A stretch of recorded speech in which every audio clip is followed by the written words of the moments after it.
nifanye maamuzi kama ya baba. Sijafanya maamuzi kama mimi, nilifanya maamuzi kama baba yangu alivyotaka ifanyike.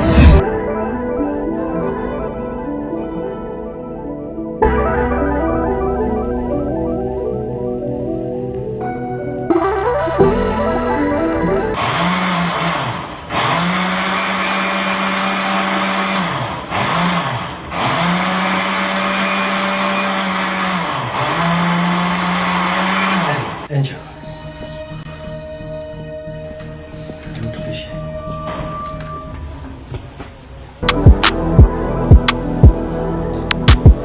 Vipi? Shamaliza kazi yako? Sijamaliza. Kila mmoja amesimama hapo sio. Hebu acha kazi unayofanya.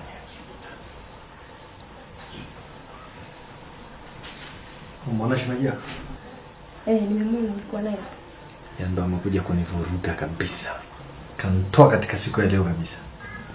Kakuvuruga na nini sasa? Kaja na ile madake. Kuhusu eneo. Nataka tu hapo wekezaji. Miaka 15.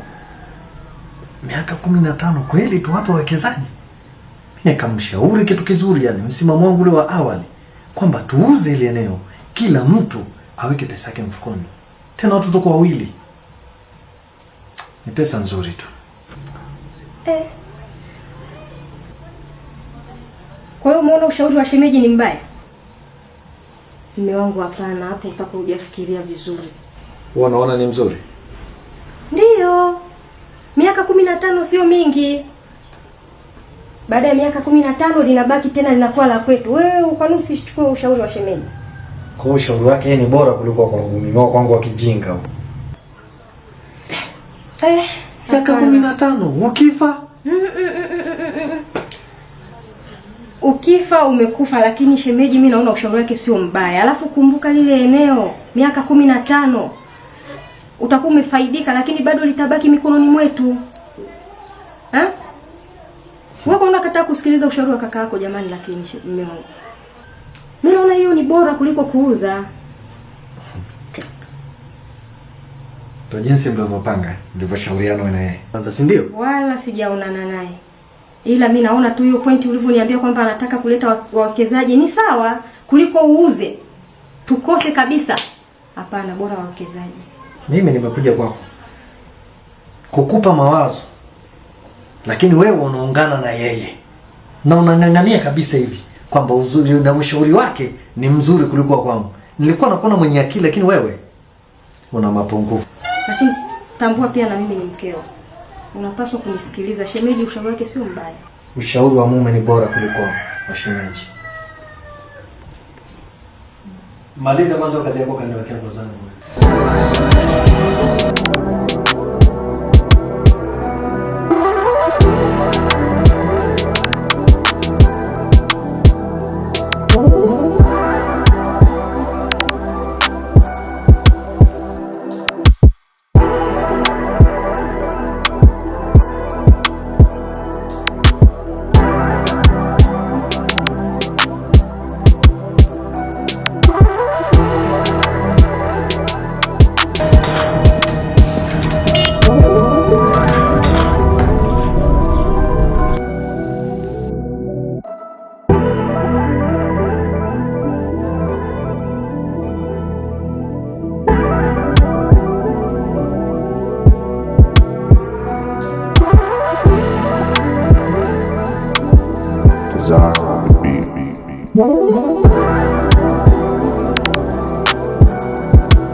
Dada. Pasta amekuja. Oh, mchungaji, karibu sana. Asante sana. Karibu, habari za nyumbani? Nzuri, habari za kwenu? Salama, karibu. Angel, Abel, naomba kiti.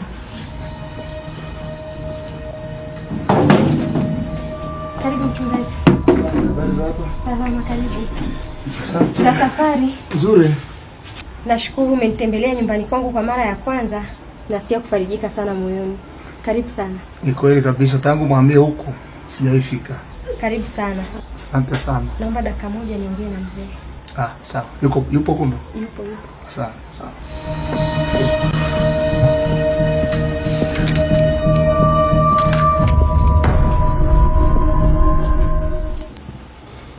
Mume wangu.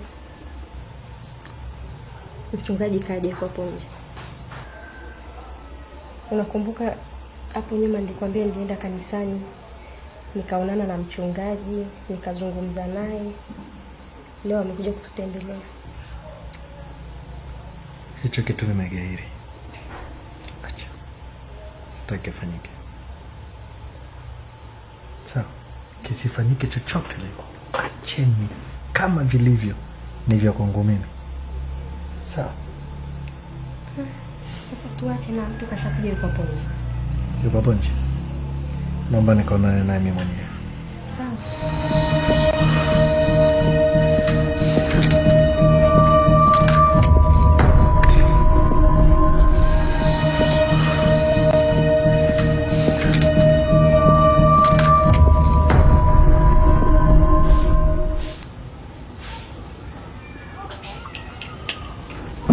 Bwana Isaac upo? Bwana Isaac. Milele mimi. Habari za kwenu? Nzuri. Karibu, umesema. Sasa labda mimi ningekuuliza tu kitu kimoja tu kwamba mimi hilo swala nimelikata. Kwanza kabisa sitaki hata kulisikia. Vitu vya kwangu mimi viachwe kama vilivyo. Alafu samani bwana mchungaji, wewe umesoma vizuri kabisa kitabu cha Mungu. Umesoma vizuri kabisa. Ndio. Kwenye nyumba kichwa ni nani? Mwanamke, mwanaume? Mwanaume. Wewe hapa aliyekuita ni mwanamke, mwanaume? Na ameniita mke wako, na ameniita kwa sababu mara nyingi wewe haupo kanisani na ulishaacha imani, na kwa kuwa mke wako tunaabudu naye na amenishirikisha kama mtumishi wa Mungu na mchungaji wa kwamba familia yake ina shida. Sasa nikaona asiendelee kuteseka, kupata ujumbe huu, nikasikia kwamba nije hata kinyume na utaratibu, basi nifike niweze kusaidia familia iweze kupata msaada angalau kwa namna moja ama nyingine. Ndio sababu za kuja hapa, ila kwa kutokuita wewe, samahani sana. Neema nimeshapata mpaka nikajenga. Hiyo ni neema tosha. Alafu usiniambie mimi na shida kwamba tunapata matatizo. Matatizo yapi? Matatizo labda sijui wewe na mke wangu ndio mnajua matatizo. Binafsi mimi sielewi. Leo sipo vizuri leo. Toka jua limechomoza mpaka saa hizi ni vurugu. Yaani mnanivuruga akili. Bana kwa amani ya Bwana wewe bwana. Bana niache. Sawa bwana. Okay. Lakini ufahamu kwamba hata kama wewe unajiona kwamba una kila kitu na unajiamini sana, afahamu kwamba Mungu naye mhubiri ninayemjulisha ninayemleta mahali hapa na uwezo mkubwa. Na pengine leo unaweza kukataa, lakini iko siku utakuja kubali, kwa sababu Mungu ana uwezo wa kufanya kila kitu. Sasa bwana, tusiende mbali sana. Binafsi mimi nikiwa kama kichwa cha nyumba, sitaki kusikia hizo habari. Sitaki kabisa. Alafu hata kama unakwenda mahali, jaribu kuonana na kichwa cha nyumba. Utakuja wewe nikija kusema mwizi hapa itakuwaje? Mimi sitaki habari ya kusikia kuna vitu vitaombewa, sitaki kusikia habari ya nini. Mke ni wa kwangu mimi, vitu ni vya kwangu mimi, nyumba ni ya kwangu mimi. Sawa bwana? Hata kama maombi naweza nikaviombea mimi mwenyewe navyojua mimi. Kwani mimi niliyoleta ndani mimi mpumbavu? Mimi nadhani tumemaliza.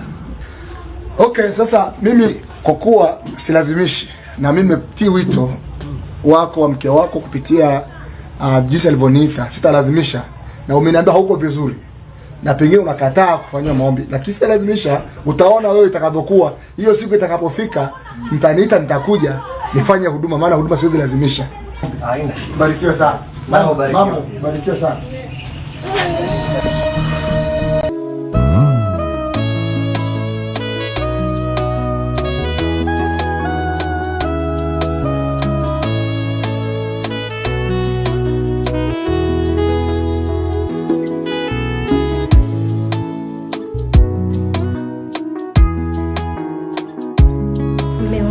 Umefanya nini sasa? Kwani nimefanya nini?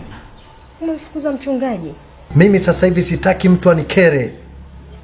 Toka asubuhi nimeshaudhiwa na wewe usiniuzi. Sawa? Kwa nini leo mnanifuatafuata sana? Mnataka kitu gani kwangu? Toka asubuhi yani. Kuna kitu mnakihitaji kutoka kwangu. Mimi sitaki chochote kifanyike mama. Awe mchungaji, awe babake mchungaji. Sitaki chochote.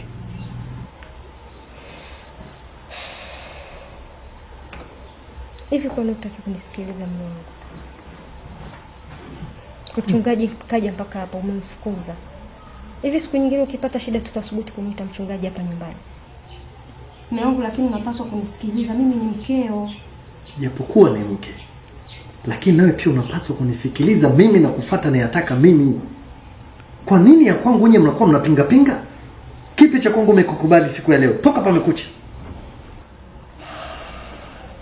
Nakuomba mume wangu, nakuomba, hebu nakuomba tukae kama familia tuongee ili swala tumalize jamani. Utatunza ile madudu yako kule ndani mpaka lini? Au unarizika usiku atulali tunahangaika usiku jamani, nini sasa?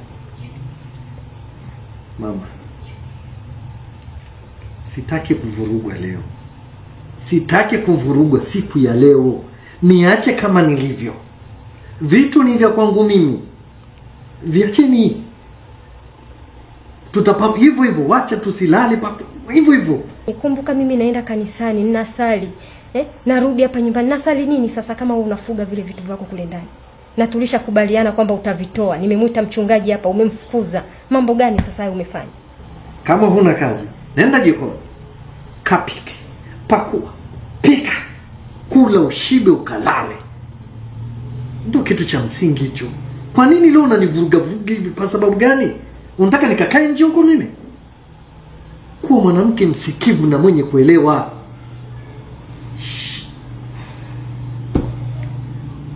Nikwambie. Unataka kuongea sana? Sasa kaa hapo, ongea na sofa. Piga kelele zako hapa paka umalize. Ukichoka kalale. Mimi niache siku leo mama, tunapoelekea soba nzuri. Kweli.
Nimekuitika. Niendeze ulichoniitia. Nimeingia muda wote huu hata haushtuka kama nimefika. Huko toka mambo yako. Halafu nimekaa unanipita kama hunioni. Haujui kitu gani ambacho nimekumbana nacho kule nje. Hivi niliongea na wewe sasa hivi. Nimetoka kwa mdogo wangu. Kuhusu ile swala la shamba ambalo baba aliacha kwa ajili ya kuwekeza. Tayari nimeshapata mwekezaji. Nimeenda nyumbani kwa mdogo wangu kumpelekea taarifa ya kama tumepata mwekezaji aliyotaka baba. Lakini anachoniambia mdogo wangu ni tofauti na mipango ambayo nilikuwa nimepanga hata na yeye na yale ambayo nilikuwa nimekuelezea. Hawezi amini. Anaambia kwamba anataka ile shamba tuweze kuliuza. Huo mpango sitaweza kukubali kabisa. Mimi nakuja niko na huzuni, uona nipita tu. Kwa nafanya hivyo mke wangu? Yananihusu mambo yenu. Hayanihusu hata.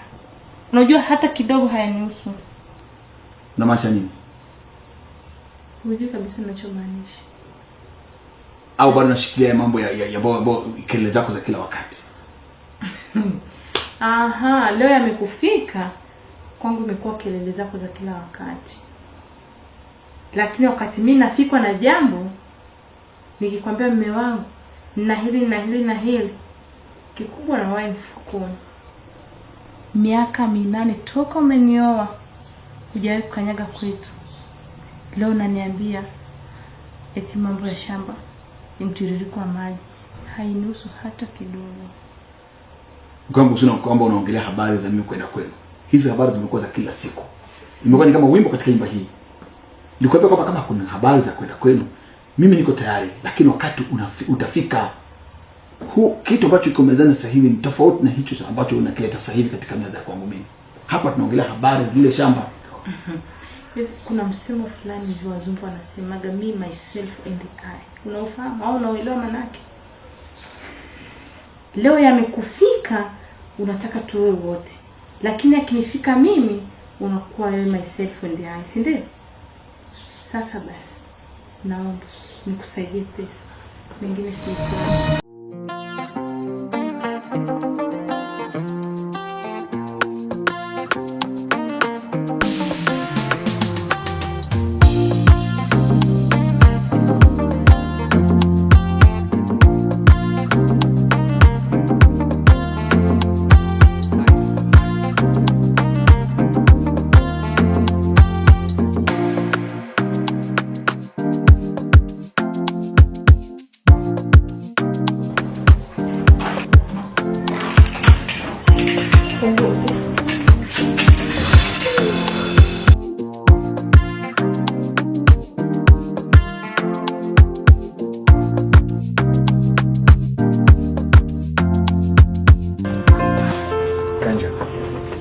Shika tuende kuchukua mafuta.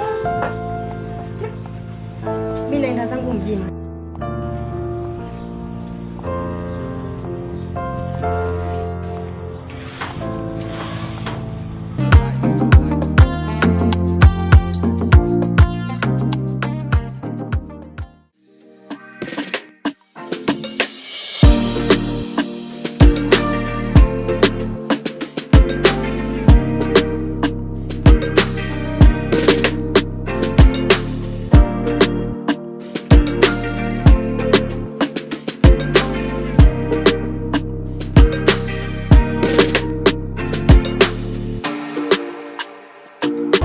Nizitafute na kuziteketeza kwa jina la Yesu.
Habari sasa hivi?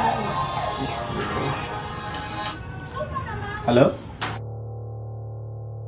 Sasa chakula changu hapo itakuwa kama ngapi hivi? At least nitajaribu kuongea na huyu jamaa mwenye hii gari. Nione kama anaweza karegeza kidogo tu. Kaka. Okay, sawa kabisa.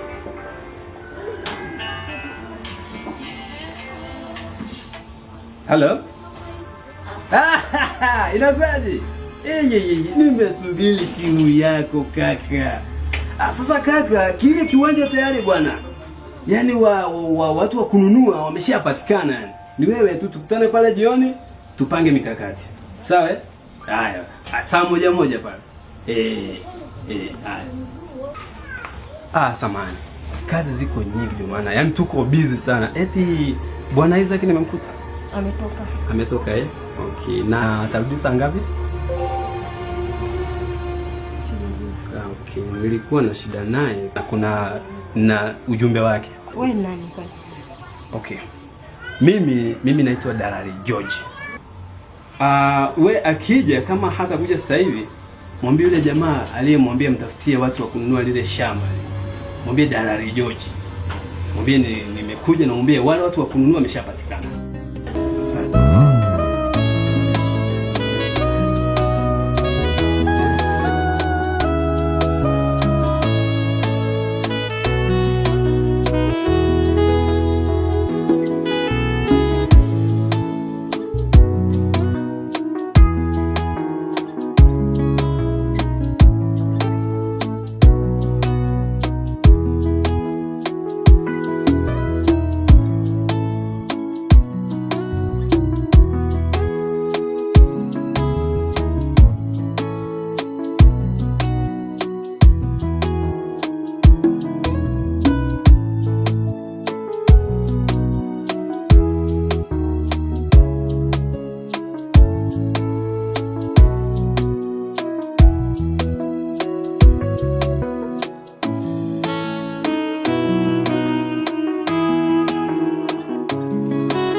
Nimekutafuta ndani sikupati. Nikajua lazima utakuwa hapo na uoshe. Sababu kila wakati unapokuwa na stress lazima uje ufue, uoshe. Tatizo liko wapi? Au ni kwa sababu jana tuliongea habari zile za wewe na nyumbani kwenu ndio zimekufuruga namna hii? Nacheka kama ananifurahisha. Una kumbukumbu nzuri sana ndio kitu nakupendea mimi. Lakini wakati mwingine huwa unajitoa fahamu. Unadhani hali ni mazuri au kama unavyonifanyia mimi ni vizuri? Adhabu yako ni siku nisiongee na wewe. Sipendi kuona furaha ya nyumba yangu ikipotea hivi. Wewe ndio furaha ya maisha yangu. Wewe ndio mwanamke ambaye unapaswa unanipa furaha na amani ya moyo wangu. Lakini hali ilivyo sasa hivi nashindwa kuelewa kwa sababu kichwa changu kimejaa stress, kimejaa vitu vingi. Kuna vitu vinanisumbua akili. Nataka nikija ndani nipate amani. Ndio sababu nimekufuata ndani ili niweze kutafuta hii amani ambayo nataka kutoka kwako. Sina mwanamke mwingine, wewe ni mke wangu. Unataka amani ya Ndio. Furaha ya nyumba yako naitaka. Ndio naitaka furaha ya nyumba yangu. Basi nipigie mamangu simu kama utojali. Nisalimie kisha mwambie mama next week nakuja. Salimie. Kidogo ile janjia nafsi inaweza taka kingu hata kwa elfu moja tu. Kama utojali nipigie mama simu. Sasa hivi. Haone kwamba simu hii inaweza kuwa sio ya ukweli, inaweza kuwa simu ya kinafiki. Kwa hiyo tutampigia mama simu. Si kwamba sitaki kumpigia. Ila sababu namba za mama zenyewe ninazo kwenye simu yangu. Mimi nakuhakikishia kwamba na nitazipiga hizo simu. Nitaipiga hiyo simu. Kama sio leo nitaipiga simu na kuhakikisha kwamba nakupiga simu. Lakini naomba nisipige sasa hivi. Nafahamu namba za mama unazo kwenye simu yako. Mpigie mama simu. Saizi. Si swali, mpigie mama simu. Simu kwa kuhakikisha kwamba nitakwenda kumpigia. Naomba tu nisipige simu saizi. Lakini mama nitampigia. Wewe nirudishie amani ambayo naitafuta ndani ya nyumba yangu kwanza. Tutaki kumpigia mama simu.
Hivi Isaac una akili?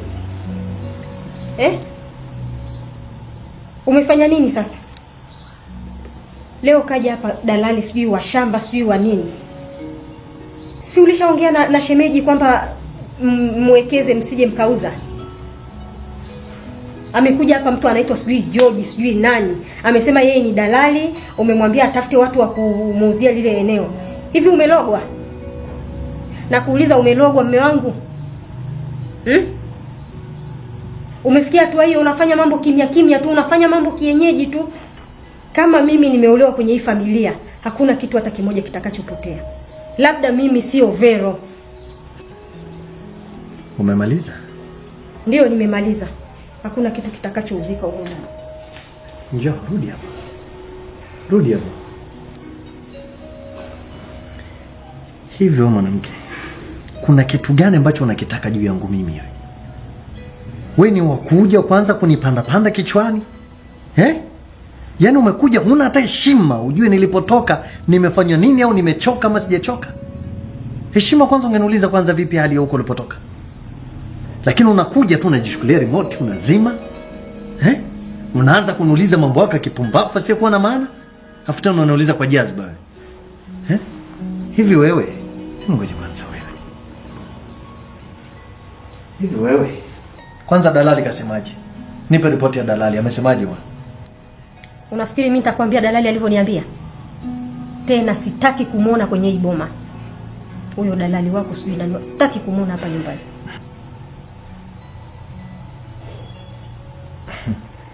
Kama mimi nimeolewa kwenye hii familia, sitaruhusu uuze kitu chochote. Tunazaa watoto. Watarisi nini baadaye? Unawaweka katika tegemezi la urithi wa lile eneo. Warithi nyumba hii, sio lile eneo. Nikiuza kule ndo watarithi nitakavyovinunua. Ukitaka kunipiga nipige, lakini nimeshasema huku ndani hutauza kitu chochote. Kama kukupiga? We nipige tu.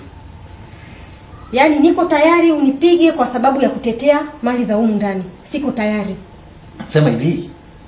Nipo tayari kupigwa kwa sababu ya kumuunga mkono shemeji yangu. Simuungi shemeji. Shemeji na mwezi mzima sijaonana naye. Sijui yuko wapi, sijui anawaza nini. Na muda mrefu sana sijaonana na shemeji. Unakuja kuniambia habari za shemeji. Sitaki kusikia habari ya kuuza eneo humu ndani. Ndio ujinga ulijazwa na shemeji yako eh? Shemeji yako ndo amekuja hapa akakujaza ujinga tena?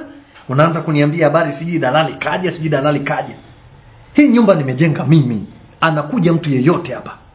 Na uweze zuia watu wangu kuja kuniulizia mimi. Sasa kama unataka kunianza na watu wangu wa nje niliowapa kazi, unanikosea heshima. Wewe utabaki kuwa mke. Na kazi ya mke ni ushauri. Na ushauri wake kuufuata ama kutokuufuata. Na pindi unapongea na mume wako, jaribu kuangalia kauli za kuzungumza. Usije ukaanza tu kupayuka payuka tu. Sitaki kukupiga. Nikikupiga nitakumaliza. Mama usinipandisha tena, usiniangalie kwa dharau. Usinikodole macho wewe. Usinikodole macho. Wewe usinikodole macho nakwambia wewe. Nitakupaswa makofi sasa hivi wewe. Usije ukaniletea mada kesi wewe. Kama nakufundisha ujinga shemeji yako anayekuja hapa, mimi ni mdogo lakini na akili nyingi. Sawa? Hao madalali wangekuwa ni vichwa singethubutu kuniunga wazo langu mimi wewe.